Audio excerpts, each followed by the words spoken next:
Today we're having a launch of an exhibition for Pio Gama Pinto, who was a freedom fighter, uniquely being an Indian who had come to help us in fighting for our independence.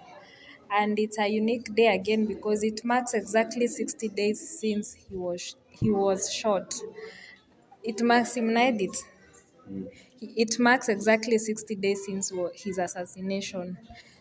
So we are launching this exhibition today to create awareness to the people, to bring them on board to learn about the freedom fighters because it's unfortunate most of us know freedom fighters just from the gamer community, but today we're having one and only Pio Gama Pinto, who was an Indian.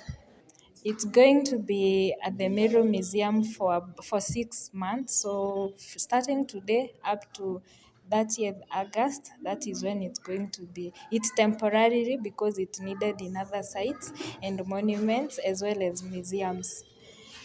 We set up in 25 years ago, and our primary aim was to record the history of the Asian community in Kenya. So we did solid research and publishing for 25 years. We've recorded about 15 to 20 important stories of how Asians have been in this country and how they've contributed to the anti-colonial struggle and then post-colonial Kenya as well.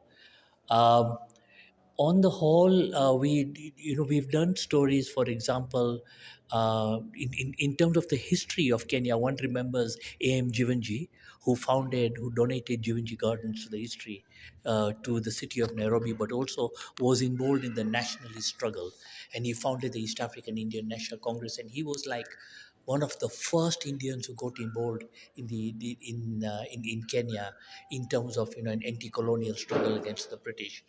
And then other people followed, and among the people who followed was Pio Gama Pinto and Makhan Singh and Pranlal Sheth and GL Vidyarthi and others who contributed and worked in different areas or in different spheres of Kenya's economy and politics, and participated in terms of becoming Kenyans and fighting for the rights of the community and for Kenyans as a whole.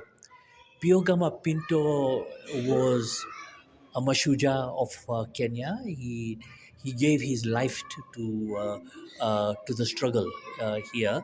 He initially came from India and then settled down in Kenya, got married and jumped himself into the nationalist struggle. So he joined. He was part of the Mau Mau movement.